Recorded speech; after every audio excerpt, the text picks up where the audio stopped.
don't know if the glue that they are putting your eyelashes on is seeping into your brain, but you are an idiot. You just beheaded that guy? You're supposed to give head, not behead. Remember January 6th? That was the day that I had just switched over. I'd been doing eggs with olive oil, and I switched back to real butter that morning. And then I was watching TV, and people were freaking out because a few people with a Lego set or something showed up at the Capitol. Anyway, let's talk about boner pills for a minute, and then we'll move on the other side. Sydney Sweeney's bathwater here.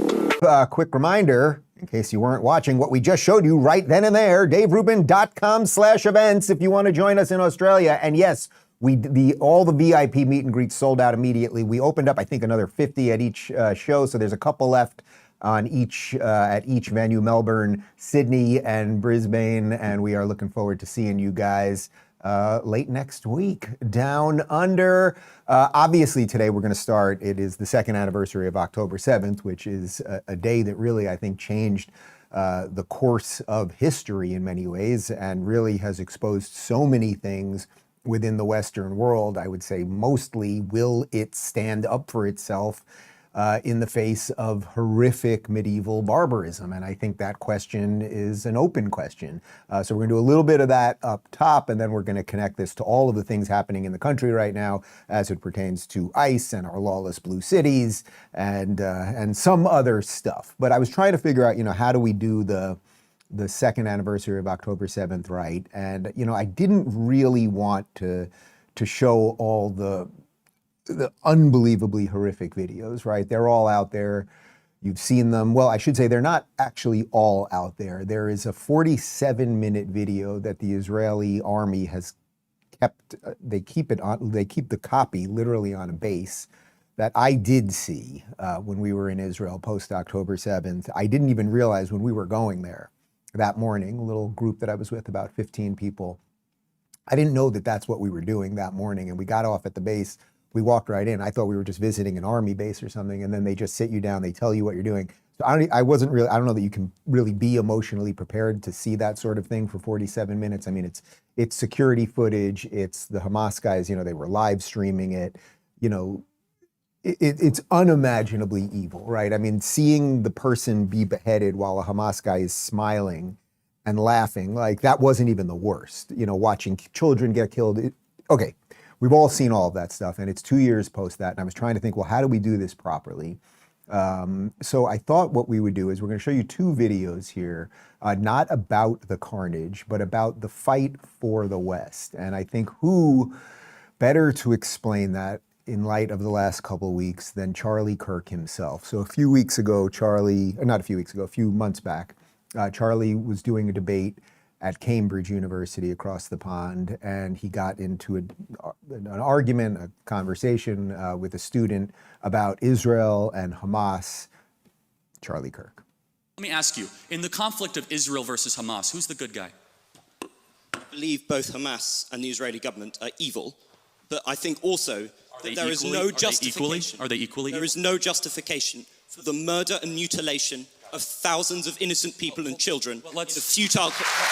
Let's zero in on it. There is no justification, Mr. Kirk, for invading hospitals, for bombing innocent populations and dragging out a war which is damaging Israel and the West's security. You've made that point, but... Well, it's not a point, it's a moral truth, isn't it? Okay, yeah.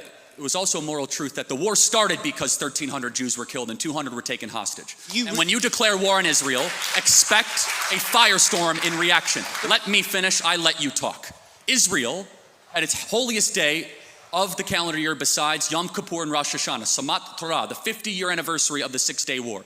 On Shabbat, Hamas invaded Israel, deciding to go recklessly to music concerts, to homes, to kibbutzes, and taking 200 plus hostages. They knew what they were doing. In one of the most cloistered urban environments on the planet, 2 million people live in a place where it's impossible to wage war. Impossible. I forgot until we showed you that right there. We've shown you that video once before. That's the meth hobbit, that little freaky meth hobbit from that movie you like with the guys with the hairy feet. But what's interesting about that, there's a couple things there.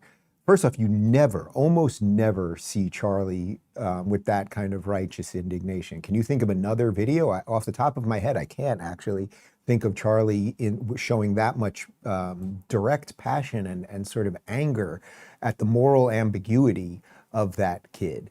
And then, of course, Charlie lays it out. You know, one of the other things that's interesting about the people that were killed that day, and 47 of them were Americans, right? So even if you don't care about Israel and you don't care about Jews and all those things, I think as an American, from an American perspective, you should care about Americans. But most of the people who lived down there in those kibbutzes that Charlie was talking about, they were peaceniks. They lived right outside Gaza because they worked with the Gazans. They would let the Gazans come into Israel proper. None of the Gazans could go to Egypt. That's the other border or the other way. But they would work with them on their farms, in their stores and shops and things of that nature. And those were the peaceniks who most wanted coexistence, right? And that is a really fascinating piece, that you took the people who wanted to live with you the most, who wanted peace the most. That's why they moved down there, because it wasn't the safest place to live. Obviously, these were areas that would get those short-range rockets hit in and all those things. Anyway, so Charlie lays it out, which is basically what he's saying is any nation. He's not just talking about Israel. He's talking about any nation on earth. If you come in and you kill over 1,000 of their people and you mutilate them and rape them and kidnap their women, then you should expect that all fucking hell is about to break loose. And all Hamas had to do for the last 2 years was release the hostages. Now, it sounds like they're going to be released soon. It seems like Hamas has now agreed, and there's around a 72-hour window on this. And when they get those 20 living people back, that's about what it is, and they're going to look like Holocaust survivors, and then they're going to get charred remains of, you know, another, whatever, I think it's around 40 or something. Like, then there'll be all sorts of emotional fallout after that. But the people who are claiming that this is a genocide, which it is not, notice that none of them are cheering that it could all be wrapped up right now. I didn't see one person, AOC or Bernie Sanders or Ilhan Omar or Rashida Tlaib or any of these LARPing Hamas morons out on the street. Shouldn't they all be cheering right now that this thing could be over in 72 hours? But they're not, and that kind of gives away the game. A little bit more from Charlie. Where they wear civilian clothing, they violate every tenet of the Geneva Convention, and the IDF, when they do something right, they get no credit. When they do life-saving surgeries of a Gazan child, they get no credit. When they drop leaflets, they get no credit. But when they happen to bomb a place where they are operating their military from, which we now know from third-party verified sources, hundreds of Hamas military operations are in mosques, schools, and hospitals. I'm sorry, the country where they were living in relative peace on October 6th, that all of a sudden we had a war and Hamas started the war. And I don't see people that were really upset about the 2 million Germans that were killed in World War II, civilians. A tragic truth of war is that civilians die. I don't like it and you don't like it. And they brought it upon themselves. The only operation and entity to blame is the leadership of Hamas, not the Israeli government, for fighting this defensive war after they were invaded. There is a good guy and there is a bad guy. I honestly... Isn't that the morality of a child? Well, hold on. It's interesting you say that, because a child who knows that Israel is the good guy, Hamas is bad, has a lot more wisdom than a student like yourself at Cambridge University.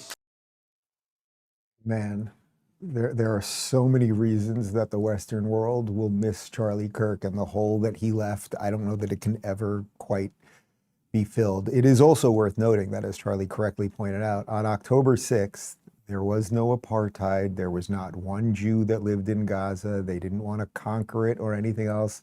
They had about 7,000 citizens there in 2005. They took them all out. They could have had the beaches of Tel Aviv. It's the same Mediterranean water. They decided to create a genocidal murder machine, and now we have the fallout. Again, we should all just pray and hope that we are just a few days away from the basic wrappings up of it, meaning the hostages out, the end of the military action. And then look, as I said the other day, I'm not one of these Pollyannish, okay, now we're gonna have peace and everybody's gonna love everybody. But maybe you don't need peace. Maybe you just need kind of a cold situation. You need a cold, like, okay, Jordan and Israel, you probably don't love each other, although Israel does give Jordan a lot of water, which they do kind of need. Or the Egypt situation, it's like you don't really love each other, but you're not gonna kill each other. That would be pretty good. Anyway, I think we can leave that portion there. I just one other little button on that, which is that we talked about it yesterday, that climate cunt, that's what I'm calling her, climate cunt, Greta Thunberg, who has then turned into the jihad Jezebel. She took a little boat ride with some of her friends, her LARPing jihadi friends, and they said it was an aid mission to the starving people of Gaza, except there was no aid on the ship. And then they all got arrested by the Israelis and they fed them hummus and schnitzel and shawarma and all the stuff. And now they've sent them on their way. That's fine. Anyway, Donald Trump was asked about Greta at the Oval Office. Take a look. She's just a troublemaker, you know. I mean, she's no longer into the environment now. She's into this. She's a troublemaker. She has an anger management problem. I think she should see a doctor. She needs anger. If you ever watch her, she's a young person. She's so angry. She's so crazy. Now you can have her. She's just a troublemaker. Yeah, she is just a troublemaker, and hopefully we will, look, once this thing wraps up, she'll move on to something else. It'll be climate, it'll be Gaza, and it'll be something else. And this thing is close to be wrapping up. So to put a pin in it, this is from Donald Trump on Truth yesterday. There have been very positive discussions with Hamas and countries from all over the world, Arab, Muslim, and everyone else, this weekend to release the hostages and the war in Gaza, but more importantly, finally have long sought peace in the Middle East. These talks have been very successful and proceeding rapidly. The technical teams will again meet Monday in Egypt to work through and clarify the final details. I'm told that the first phase should be completed this week, and I am asking everyone to move fast. I will continue to monitor this centuries-old conflict. Time is of the essence, or massive bloodshed will follow, something that nobody wants to see. We really, again, let's thank God one more time, because thank God Donald Trump is president. If he was not president right now, and we had AutoPen or DEI hire lady with concentric circles, this thing would be ravaging like crazy. Donald Trump, to whatever extent this thing is about to wrap up, this is Donald Trump who's forcing the issue here. This is peace through strength. This is knowing how to negotiate. And largely the Arab and Muslim world will just have to realize, boy, we spent the last 2 years trying to destroy this tiny little nation, and we shot rockets in relentlessly from Iran and from Yemen and from Lebanon, etc. That didn't work. We're all worse off for it. We kidnapped their children and raped their women. That didn't work because Gaza has basically been leveled. So how about we just let them be? Let this little thing be. And then what you will find is they will literally make the desert bloom where you live. They will take the salty water and desalinize it and offer it so that you can make the desert bloom. They will teach you things about technology and science that you cannot imagine that could change your societies. And by the way, that's already happening because of the Abraham Accords with some of the other Gulf nations. Okay, let's leave that part there, take it back to our shores, because I would say that some of the reaction over the last 2 years has been rather insane, right? When we see these Hamas rallies, when you see Congress people like AOC and Ilhan and all the usuals that obviously support Hamas, obviously. None of them, nobody goes out to these protests, I love the Gazans, but I hate Hamas. No, you'd be beheaded like everybody else, right? And I would say that thing is part of the cultural rot that we have here in the United States. So let's connect that to some of the other cultural rot that's going around. Do you know about this guy, Bad Bunny? I had never heard of his music until, well, I've heard of Bad Bunny in the last week or so because, well, here's Bad Bunny. This is Bad Bunny. Let me read the tweet here from Danielle D'Souza Gill. This is Dinesh's daughter, by the way. Rapper Bad Bunny just told Americans they have 4 months to learn Spanish if they want to understand his Super Bowl show. Can you imagine if an American artist went to another country and told them to learn English? The NFL should pick a performer who respects American culture. So there's Bad Bunny. It's a dude in a dress with boots and okay, that's so edgy. Jeez, is anything edgier than a guy in a dress in 2025? But okay, Bad Bunny went on SNL and, well, let's jump to that first and then we'll get to the other stuff. Bad Bunny went on SNL and yes, basically said, if you don't learn Spanish in 4 months, you're not going to understand the Super Bowl halftime show. I'm just repeating what she said, which is what he's de saying. todo, demostrando que nuestra huella y nuestra aportación en este país nadie nunca la podrá sacar ni borrar. And if you didn't understand what I just said, you have 4 months to learn. Okay, now it should be noted that Bad Bunny's current world tour boycotts the United States of America because of his concerns over ICE. So you've got this sort of crazed, like he's taking the crazed extreme left position on ICE. He's going to perform all in Spanish, kind of threatening, it's a threat in a sense. It's like we just don't give an F about your culture or your language. So the question here, as we're dealing with cultural rot, I think that's what the theme of the show is. It's like we've had such confusion over the post-October 7th stuff. We can't seem to be able to say, I don't know, maybe the Super Bowl, like the one day of the year where basically everybody in the entire country, you could argue Thanksgiving also, but from a entertainment perspective, when we're all basically watching the same thing, when we're all sitting there with our family and friends and eating wings and drinking beer and blah, blah, blah. Like, do you think that maybe the NFL, what network's it on, the Super Bowl this year? Whether it's Fox or ESPN, it doesn't even matter. We'll get the answer on that. But whether whoever comes up with this, whatever boardroom of people, they were sitting there and they're like, it's the Super Bowl. And we're rolling into, and it's going to be, by the way, on the 250th anniversary of America, right? Because it's next February. It's going to be on NBC. So NFL people and NBC people and probably some streaming people, they all sit in a boardroom or they could jump on a Zoom call and they go, who would represent America well right now? Just with all the things going on in America. And it's like, you could come up with dozens of bands that would be largely apolitical or just might have some member-berry component to it. Like, oh, we could all think back. Everyone loves Journey. Could we get Journey to do it? You know what I mean? Could you get Fleetwood Mac to do it? You could, like, it doesn't, those are bands that I like, but like you could get bands that it would basically be like, people would be like, all right, it's pretty good music. We all kind of like them. We all kind of remember them, something like that.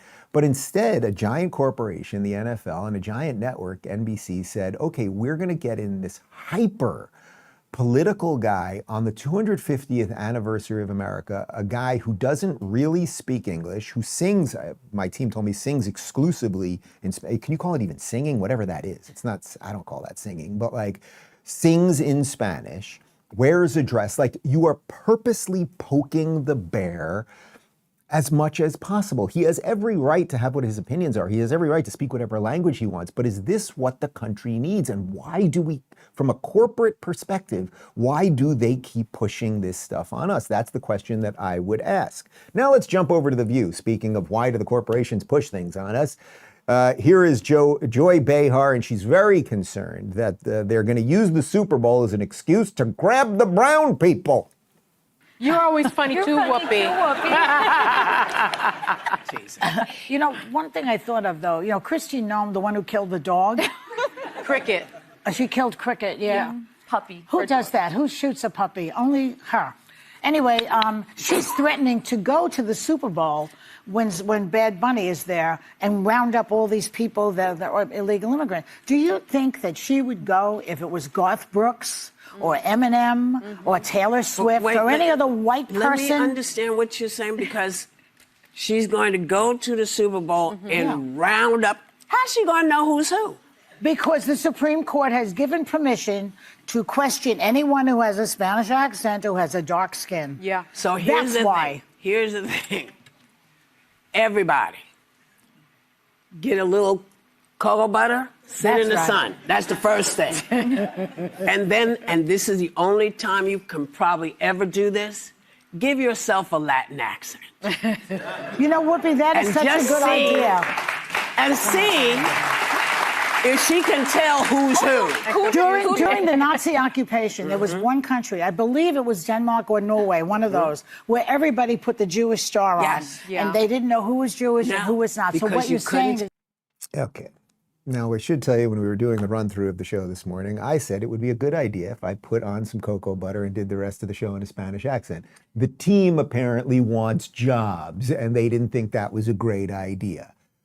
The level of stupidity here is so absolutely incredible. So first off, the implication would be that a whole bunch of illegals, brown Spanish-speaking people, are going to show up to the Super Bowl and have tickets to the Super Bowl. What is the average price of a Super Bowl ticket? It's got to be $2,500.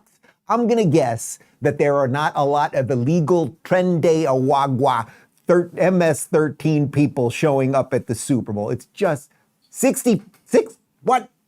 How much? $604? $6,000. The average price of a Super Bowl ticket is $6,304. Yeah, there's going to be a lot of like Mexicans that are working on the roofs. Like, I've saved up all year. Well, I don't know what accent that was. All right. It's just they're just so freaking dumb. But again, it's not even about how dumb they are. It's like, why push this guy on us right now with everything going on in the country?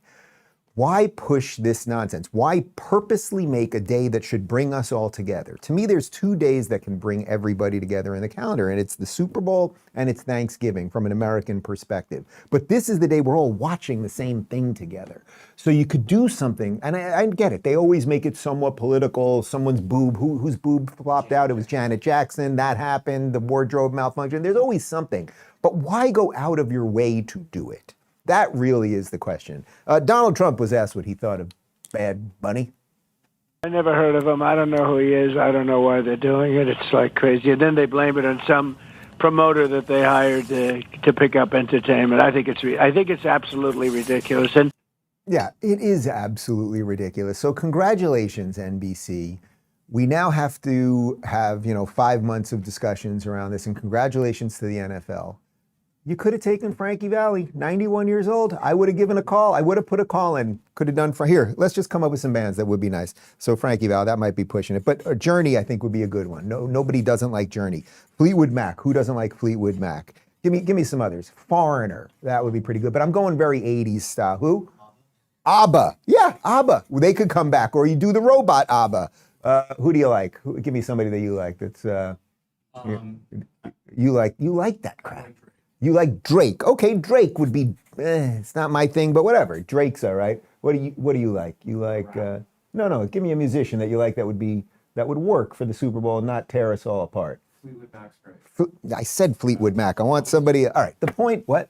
They hate You you. too? Are they still doing it? Are they still alive? What about, who are those old meth addicts? Those guys. Oasis. The point is, just stop doing this shit. All right, let's talk about.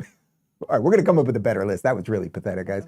We're going to talk about Be Better Now, and then we'll talk more about the almost assassination of the Supreme Court Justice and the Democrat judge who wants the assassin to walk the streets. If you or your partner is over 55 and dealing with bladder urgency, you know it's more than just a minor inconvenience. Trips, outings, and travels start to feel like they're all about finding the bathroom. And when one of you has a hard time, you both feel it. That's why so many people have turned to Betterman and Better Woman.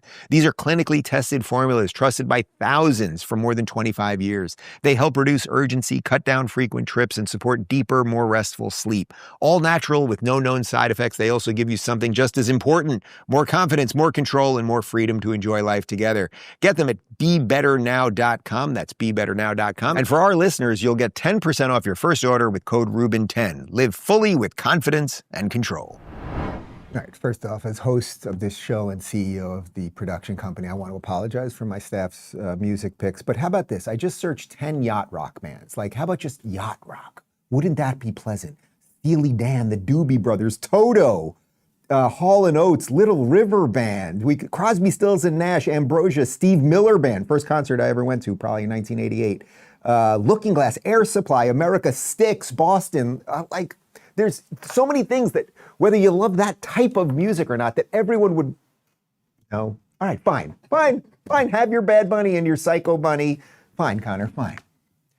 Anyway, a guy tried to murder Brett Kavanaugh. You may remember that a couple years back. And, well, it was a guy or a girl guy or a boy girl or a chick with a dick or one of these things, and was arrested. Did not get to kill Brett Kavanaugh, even though, remember, AOC, you should get up in their faces. That was what Maxine Waters said, and AOC never let them have peace and show up when they're at Morton Steakhouse in D.C. and scare the hell out of them, and Brett Kavanaugh had to leave through the back and all that. But anyway, somebody showed up at Kavanaugh's house with a bunch of weapons and was arrested. So let's get you caught up with Bloomberg law here.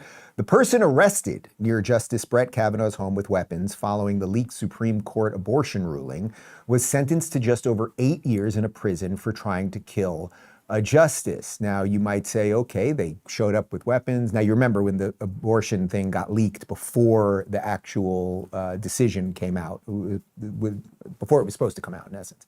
You might say 8 years. Well, the issue, 8 years isn't so bad, but the issue is, actually, he should have gotten much more. Listen to this from Fox News. A national disgrace. Federal Judge Deborah Boardman is facing criticism after sentencing Brett Kavanaugh's attempted assassin, Nicholas Roske, to 8 years in prison, far less time than the 30 years prosecutors were seeking. this seems like a bit of a problem. Let's continue with Fox News. Boardman, this is the judge, a Biden appointee, said she factored into the sentence her concern about Trump's executive order requiring transgender inmates to be detained in prisons that correspond to their sex at birth. Roske pleaded guilty in April to one charge of attempting to murder a Supreme Court justice, which carries a maximum sentence of life in prison. On June 8, 2022, Roske flew from California to Virginia and took a taxi to Kavanaugh's address armed with a pistol, knife, lock-picking set, duct tape, hammer, crowbar, and tactical gear. Okay, so there is so much in this story. And again, this gets to the cultural rot thing, whether we're talking, as we started, at the 2-year results of October 7th and the behavior of the left on our streets, whether we are talking about whether you should kill Supreme Court justices or not. Watch this. So this guy does this. The judge then says, well, Donald Trump said that, if you were going to jail, you should be in the jail of your biological sex, not what gender you purport to be. Look how the media is covering this. This is wild. This is from C3, who's an ex-commentator. This is Kavanaugh's would-be assassin. Does this look like a woman to you? So that boy right there is the would-be assassin who did all those things I just read. Look at the NBC headline. Woman sentenced to 8 years for attempting to assassinate Brett Kavanaugh. Does that look like a woman to you? Now, if you want to say trans woman, I guess, right? I suppose you could. Just put that up again, the absurdity. First of all, he looks like, what's his name, from Hayden Christensen from Star Wars. But putting that aside, that's not a woman. So there's so many layers here. The judge gives the guy less of a sentence who is trying to murder the Supreme Court judge, gives him less of a sentence because we're going to put people in jail corresponding with their real sex. Then when it's covered in the news, they tell you that the guy is a woman. And then we wonder why brains are exploding. Listen to this from Phelan McCallum, who's an ex-journalist.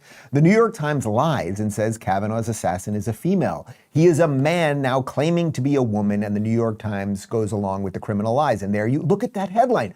Justice Kavanaugh's would-be assassin sentenced 8 years of prison. Sophie Roske traveled from California to Maryland intending to kill Justice Brett Kavanaugh, then changed her mind and called 911. Even if he changed his name to Sophie, if you were doing this headline properly, if you were an actual journalist, you could say Sophie, right? If he legally changed the name. That's his name, Sophie Roske, whether he's a guy or a girl. But to intentionally, he is a he. That is how it works. Arnold Schwarzenegger told that to the kids or in Kindergarten Cop. But you wonder, how does this keep happening? And it keeps happening because the media lies about everything. They put ideology over truth. And once you do that, you will always get to the conclusion you want rather than what is factually true. So another thing happened over the last couple of days involving a judge. There is a judge by the name of Diane Goodstein in South Carolina, and her house went up in flames. There is no evidence that it was arson. There is no evidence that anyone did it intentionally or anything else. We double-checked right before the show, but her house did burn down. Watch Nicole Wallace on MSNBC covering that. When we come back, what we're learning about the fire that destroyed the home of a South Carolina Circuit Court judge who faced criticism from Trump officials after a ruling she made against the Trump administration. It comes amid a surge in hostility and threats against judges, as well as criticism directly from the Trump administration, including for Judge Goodstein, after she temporarily blocked the Justice Department from accessing the files of millions of registered voters in South Carolina. Do you see how dangerous it is what these people are doing? I would welcome any of you. You have another window open on the computer right now, or a tab or whatever. Google it yourself. Is there any evidence that a Trump supporter or a MAGA person or anything else burned down the home of Judge Diane Goodstein in South Carolina? We checked. There is zero evidence of it. So what she did right there was a perfect TV, quote unquote, journalist sleight of hand. Something happens, right? And it is curious, right? It's curious if a judge's house burns down, and especially if the judge has gone against the administration. You can think about that and go, all right, there might be something there. But if there's nothing there, it is absolute dereliction of your duty as a, quote, journalist, and I know you're not, Nicole Wallace, but like you purport to be one, to then try to connect it to Trump and MAGA because she has gone against the administration. It could have been a litany of things. It could have been a boiler that exploded. We will probably find out. And by the way, if it turns out that a Trump supporter did do it, I promise you I will cover it. But I don't know, and either do you, Nicole Wallace, and that's why you're a liar, a fraud, and you don't deserve the job. Harvest right, and then we'll have more on the other side. Let's face it, guys, eating healthy can be a challenge when life gets busy, but it's like having a reliable backup plan for every weeknight dinner emergency. Even snacks get a serious upgrade. Freeze-dried apples, strawberries, and mangoes become go-to treats, naturally sweet with no added sugar. They're not only satisfying, but also kid-approved. For anyone tired of relying on takeout or watching fresh produce go to waste, this is the kitchen upgrade that makes all the difference, and it's a serious money saver, too. Take control of your meals at harvestright.com/Rubin. Cultural rot, the reaction post-October 7th for 2 years, that we choose to have someone who's anti-ICE and anti-America and anti-English language host the NFL Super Bowl halftime party. Problem, right? Say someone trying to kill a Supreme Court judge who happens to be trans, and then the media pretending that they're the sex that they aren't. Like, these are all cultural rot problems. And now let's connect it to a wild story that I didn't cover last week that was breaking, that is just utterly insane out of Virginia. Listen to this from the New York Post. Virginia Attorney General candidate Jay Jones said if more cops got killed, they wouldn't shoot so many people, lawmaker claims. And yes, it is true. So this guy, Jay Jones, was in a chat with a Virginia Republican delegate. Her name is Carrie Coyner, and these are the texts that have been released. And remember, this is a man who wants to be Attorney General. He would be in charge of the entire law enforcement of Virginia. So one thing that you would say is maybe a minor qualification for that is not wanting the police officers to be killed. So let me read the exchange. It's pretty quick. We'll do this. Carrie, they say nice things about everyone, LOL. Jay, if those guys die before me, I will go to their funerals and piss on their graves. Send them out awash in something. Carrie, Jay Jones, Jay, 3 people, 2 bullets. Gilbert, Hitler, and Pol Pot. Gilbert gets 2 bullets to the head. Spoiler, put Gilbert in the crew with the worst 2 people you know and he receives both bullets every time. Carrie, Jay, please stop. Jay, LOL. Okay, Carrie. It really bothers me when you talk about hurting people or wishing death on them. Carrie, you weren't simply asking questions and you know it. Jay, I genuinely was. I wasn't attacking you. I was trying to understand your logic. Carrie, you weren't trying to understand. You were talking about hoping Jennifer Gilbert's children would die. Jay, yes, I've told you this before. Only when people feel pain personally do they move on policy. Carrie, there isn't. I point blank asked you more than 3 times and you dug in that you meant it. I am honestly questioning a lot today. Jay, I mean, do I think Todd and Jennifer are evil and that they are breeding little fascists? Yes. This guy is a fucking maniac and should be completely disqualified from holding any position anywhere in public life ever. But the idea that he could be in charge of law enforcement in Virginia is beyond insane. But actually, it's not beyond insane because it's exactly what the left has become. They believe, a huge portion of them believe that a certain set of political violence is not only useful, but necessary for the ends of, to achieve their means, right? He wants them to feel it. And he thinks that this guy's kids are little fascists. Like, it's so profoundly evil, and yet at the same time, it's deeply obvious. So anyway, Jay Jones, these texts come out. Jay Jones has now been called out on it, and well, here we're going to show you a quick compilation. Here's Jay. Well, it's a juxtaposition. Jay on what a good guy he is, and then being confronted with how evil he is. People always told me that your priorities come into focus when you become a parent. And my highest priority will always be the safety of our families. You said, according to the article, I'm quoting, Gilbert's wife could watch her own child die in her arms so that Gilbert might reconsider his political views. I can think of nothing more horrific than a mother having to hold her dying child How can Virginians trust a man who said something so horrific, so callously?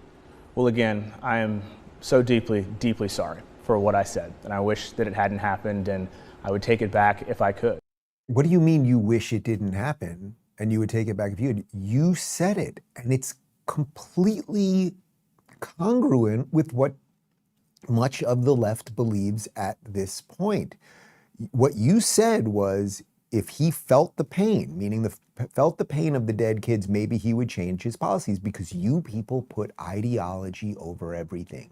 You think that if the rest of us don't bow to your ideology, we're inherently evil. And the only way that you seem to think you can convince us of it is either to kill us or have our children killed so that we will come around to your position. It is profoundly, profoundly evil. This guy's got to go away.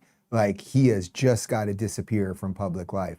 The lieutenant governor of Virginia, who is now running for governor, Winsome Sears, who's really spectacular, she, I thought, nailed it quite well.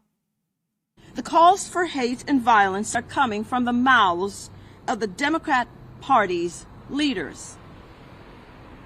And Jay Jones is just the most recent, and his wish for violent acts the most clear.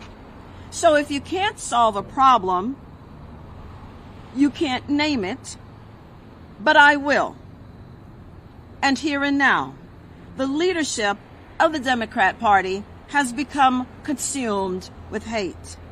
Yeah, that is exactly right. And if you want some evidence of it, let's think about it this way. Remember, less than a year ago, Brian Thompson, healthcare CEO of United Healthcare, gets murdered in cold blood in the middle of New York City, Times Square, by this guy, Luigi Mangione, who is now a hero to the progressive base. Because, look, it doesn't mean Brian Thompson was doing... It doesn't matter whether Brian Thompson was a horrible healthcare CEO, whether he was greedy. None of that matters. Once you start saying it's okay, you have a grievance, you can take somebody else's life, right? You can just shoot the healthcare CEO. You can strap on a suicide bomb and blow up a bus. Like, once you start doing that, it's going to go both ways, and the entire exchange of the Western world, the entire agreement to live and let live and understand you're going to be in a society with people different from you, it's off the table and all hell will break loose. But that was that. Remember Charlie, the guy we started the show with, Charlie Kirk?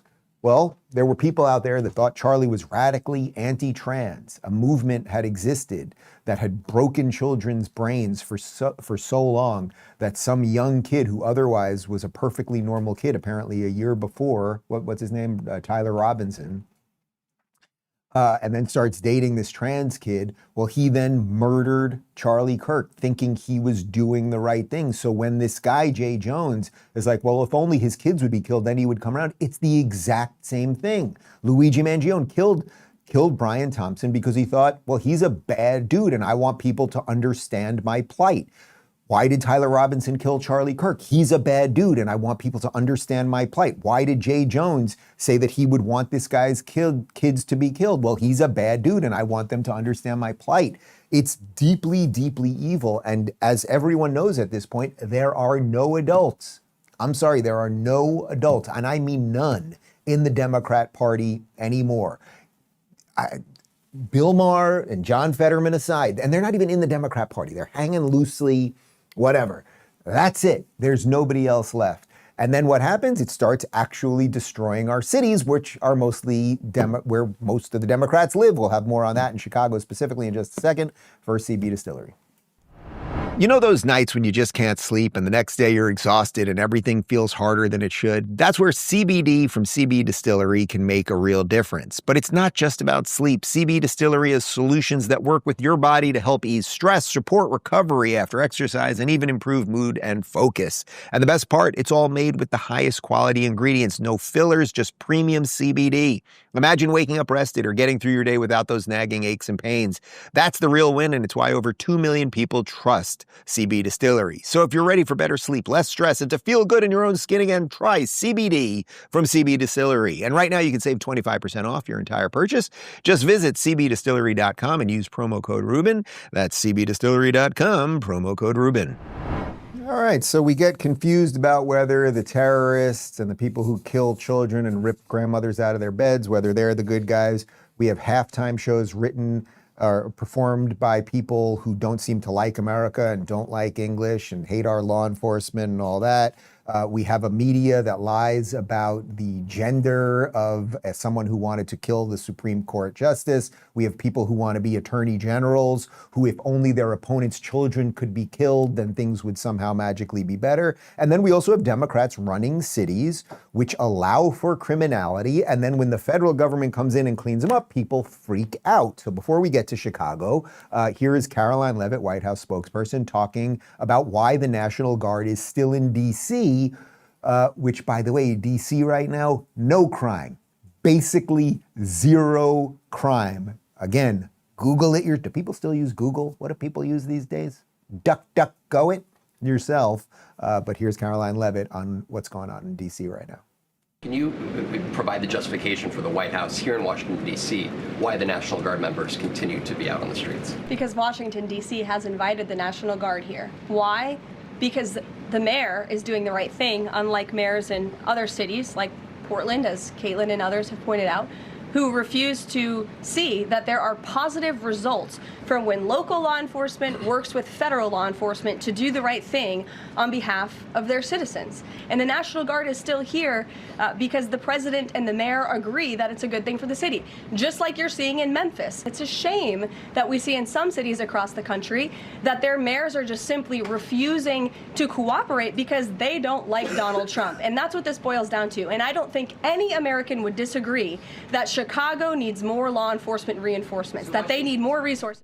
You know, what's interesting about this is, think about it this way. If D.C. was safe and clean, and we go to D.C. several times a year, and it's just not, I would say it's gotten a little bit better in the last year. And I haven't been there since they've started this second push, which I guess started in August when I was off the grid, but when they really started cleaning it up. But it had started to get a little bit better. But if it was safe and clean, do you think Donald Trump would be bringing the National Guard in? Obviously not. Obviously not. There would be no reason to do it. It would not make any sense. Is Donald Trump just like, you think that they have a map of the United States in the Oval Office and they're just throwing darts and like, okay, send the National Guard in there, send the National Guard in there. No, they're going to Portland, which we know has been an epic shithole for a decade. They're going to Chicago, where more young black people are killed than anywhere else. So it is targeted to clean it up. And the issue seems to be that the very people who create the problem in the first place, then they get, because they never look at the mirror. They never go, am I the baddie? Did I do all this?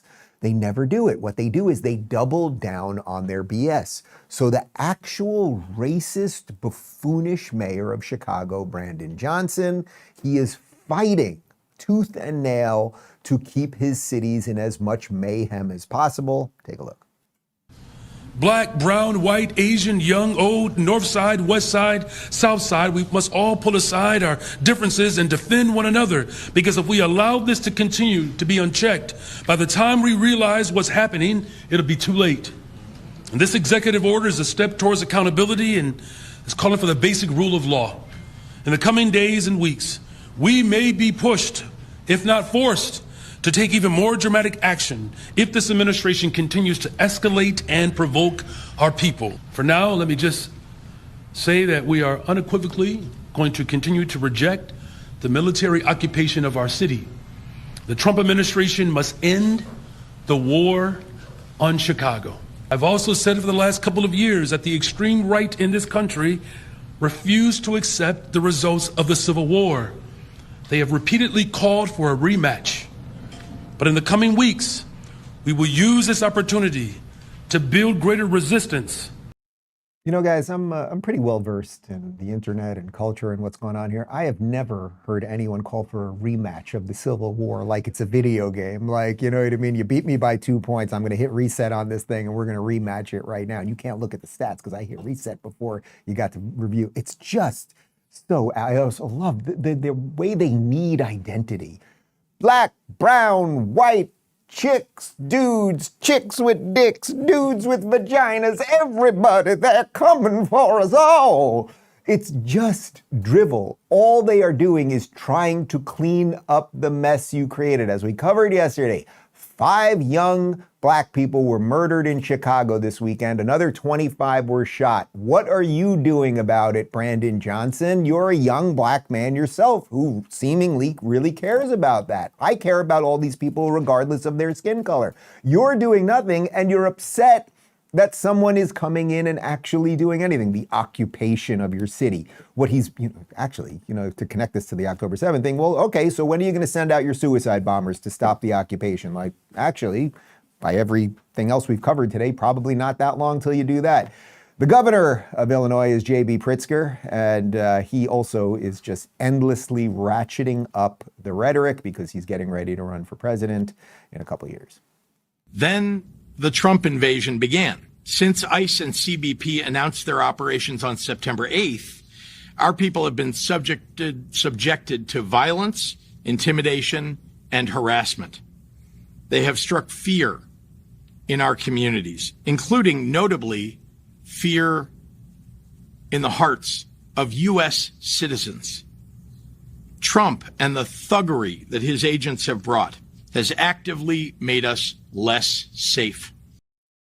Why would you have fear in your heart if you were a U.S. citizen and ICE was coming in?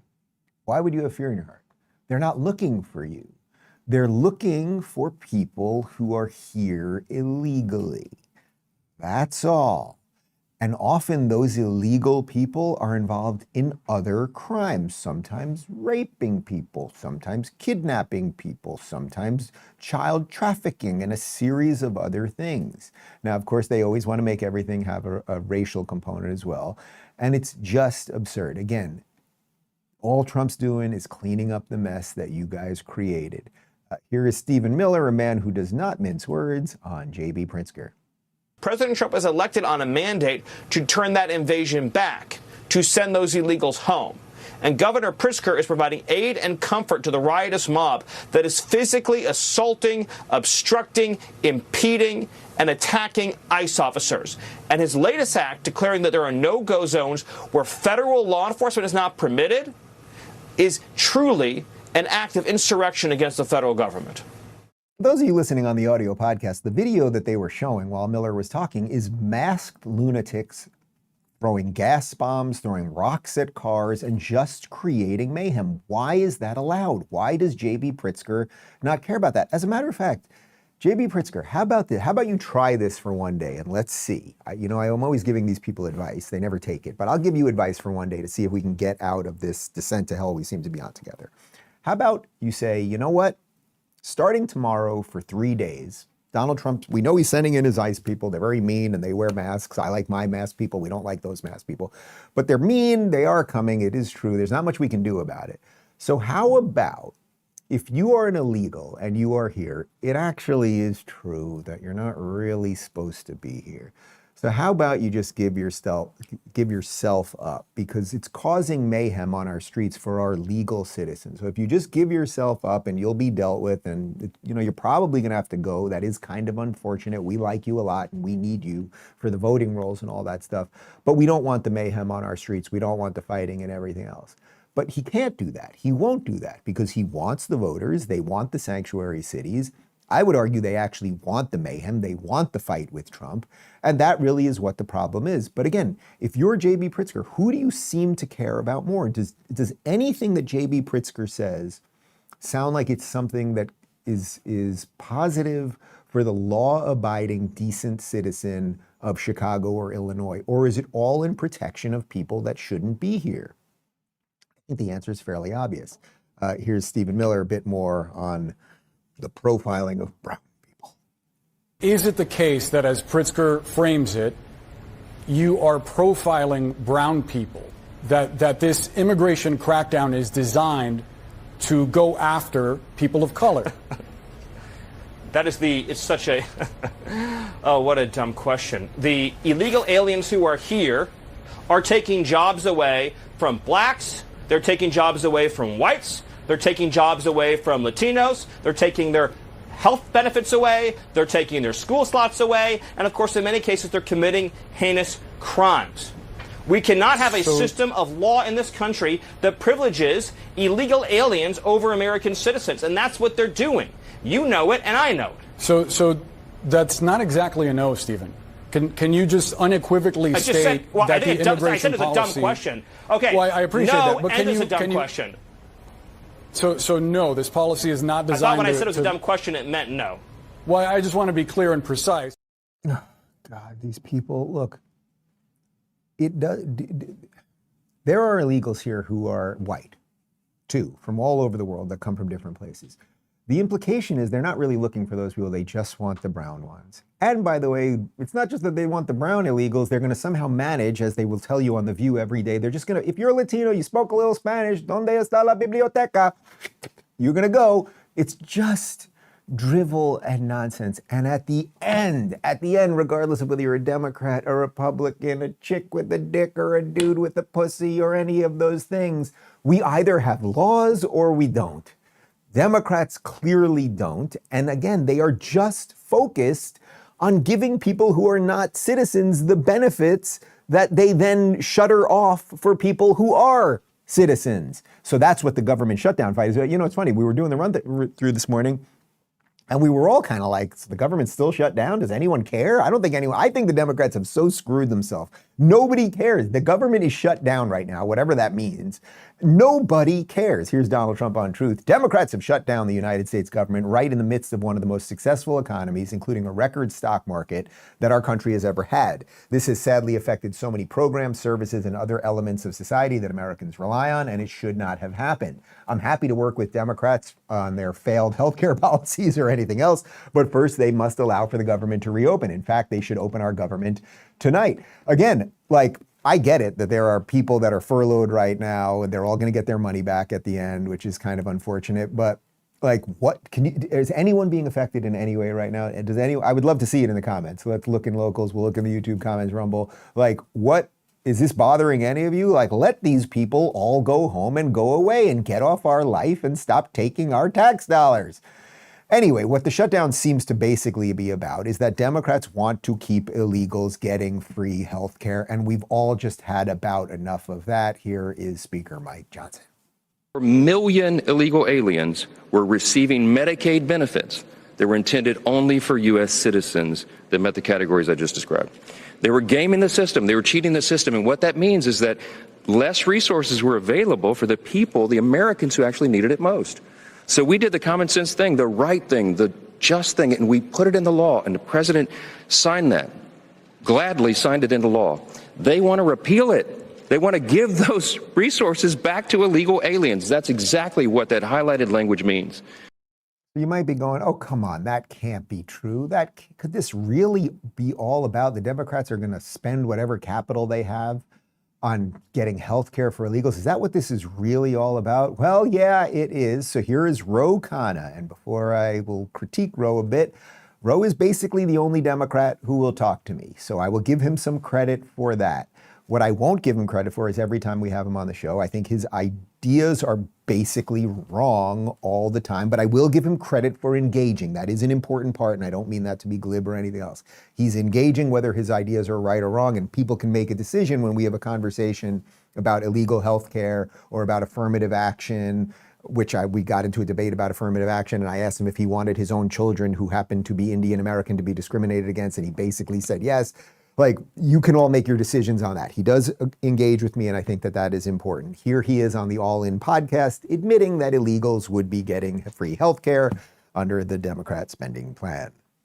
Bro, the argument on the other side says that the tax credits and the healthcare subsidies will largely go to folks that are here illegally. Can you confirm or debunk that? First of all, it's a very small portion of people that we're talking about. So 90% is not anything to do with those who are undocumented. That's just the math, right? I mean, so we can argue about the 10%, but we have in this country something called emergency Medicaid. What does that mean? If you're undocumented and you show up to the hospital, we will take care of you. I believe that is correct. I don't think if you're undocumented and you show up to a hospital that you should be denied care. Well, who pays for that? We have an emergency Medicaid program. And I guess if you mean that when you fund Medicaid, when you fund the Affordable Care Act, that you're saying you're funding some of it for undocumented people who are showing up in emergency situations, then yeah, you're funding. All right. Ro, see the little sleight of hand there. It talks about the Affordable Care Act. Now you're seeing why Obamacare was so evil. So the Democrats forced through this thing that allowed for illegals to get health care. And it doesn't matter whether it's 90% is funded, 10% is funded, a few of these people show up or anything else. They are illegal. Now, let's say right this moment, as we're doing this right now, let's say an illegal person who lives in your neighborhood, who's working, they're picking the tomatoes, right? The Democrats always want these people to always be picking tomatoes. Let's say they're picking tomatoes and they stab their hand on a very sharp thorn and they're really gushing with blood. We know that they can show up to the hospital, and in every single hospital in the United States, they are going to get coverage. Now, there should be some conversation about when the hospital finds out that they either don't have identification or they don't have health insurance. There should be some discussion about what do we do after that. But there is I don't know anyone, genuinely anyone, the scariest right-wing Stephen Miller acolyte who'd be like, no, just let them bleed out. Like, don't give them health care. It's just complete nonsense. Where who's going to pay for it and everything else is a separate issue. But there's just nobody in America that would be like, all right, they were in a car accident, they're illegal, just let them drop dead. Nobody does it. We don't do that in America. The problem is that the Democrats then don't want you to work with law enforcement once we know about these people to then have them sent back to their country of origin. And that is a problem. So again, Ro, like, I like that you're engaging about these things. I think you suffer from what most modern liberals suffer from, which is a very big heart that seems to be diametrically opposed to the size of your brain in some sense. Like, America is for Americans. I'm not being a dick about it. It's kind of written in you got it. But this is what the Democrats want. And if there's any Democrat whose position is illegals shouldn't get health care, well, they're just completely out of tune with the party. We showed you this the other day, but it's worth showing again. This is the 2019 Democrat primary. That's the last time they had a real primary, because when they had the man with dementia with the auto pen, they just did an illegal coup against him with the diversity hire lady. But in 2019, they did have a Democrat primary, although that one was fixed too, because then they all just handed it over to Biden and made their deal so that Pete could become transport. All right, you get it. Here they were asked about who should get whether illegals should get health care. Raise your hand if your government plan would provide coverage for undocumented immigrants.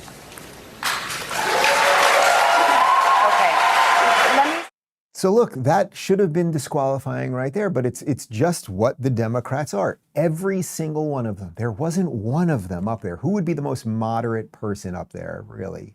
Could we put it up again real quick? Could you just play that again real quick? Let me just look at it. I mean, we know Raise your hand if Elizabeth and Pete, and you got Yang and Bernie, and who else is up there? Right? Like, look at that. Is Tulsi even up there at that point? Was she not even allowed in at that point? And you got Swalwell. Like, the problem is, if you look at that crew of people, there is no one who is a moderate. But imagine had there been a moderate there. Imagine had there been Bill Clinton, right? And we've played you videos of Bill Clinton back in the 90s. Illegals shouldn't be here, and you got to kick people out, and they shouldn't have healthcare and all those things. But the party went so wackadoodle left that there is nobody left to moderate it. So thus, you know, when I talk about the quasi-sane liberals, I'll throw another one in. Van Jones, who again, he's wrong about so many of the things. And the day before Charlie was assassinated, he was blaming Charlie Kirk for what happened with that young girl at the Charlotte light rail and all that stuff. So he's not great, but he's not completely jihad brain dead. Here he is admitting that the government shutdown will backfire on the Democrats. Can the pain that people feel be connected to the Trump administration? This has been the hard thing for Democrats always. Can you connect the pain to the people providing it? Look, I'm going to maybe piss off some of my Democratic friends, but I think you can always trust our party to do the wrong thing at the wrong time for the right reason, okay? So here's the problem. Right now, if the Democrats don't do anything and they pass this clean resolution, which they don't want to do, if they did it, guess what would happen this month?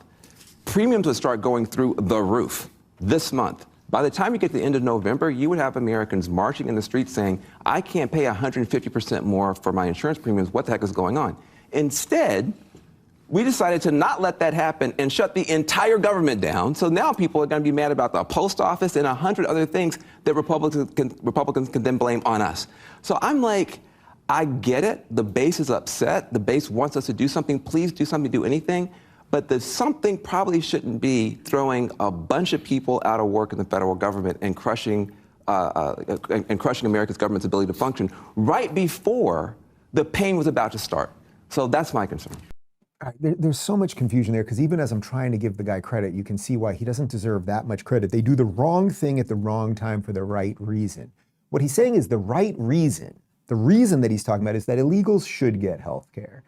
And that's just not true. Sorry. It is not a right. It's not a right for a citizen. It's not a right to get health care, to get the work of someone else. And it's certainly not a right, and even if you could make that argument, it's certainly not a right for someone that's not a citizen here. So wrong thing, wrong time, right reason. No, you're wrong about the reason. As for the rest of it, it's like, yeah, you're kind of right that this is going to make them look silly. They are going to look silly. And by the way, the post office is open right now. Now, is there a chance that the mail is going to take longer and that you're going to have more disgruntled postal workers, which you never want that? Yeah, but the post office is working. Again, the government's been shut now for, 5, 6, 7 days?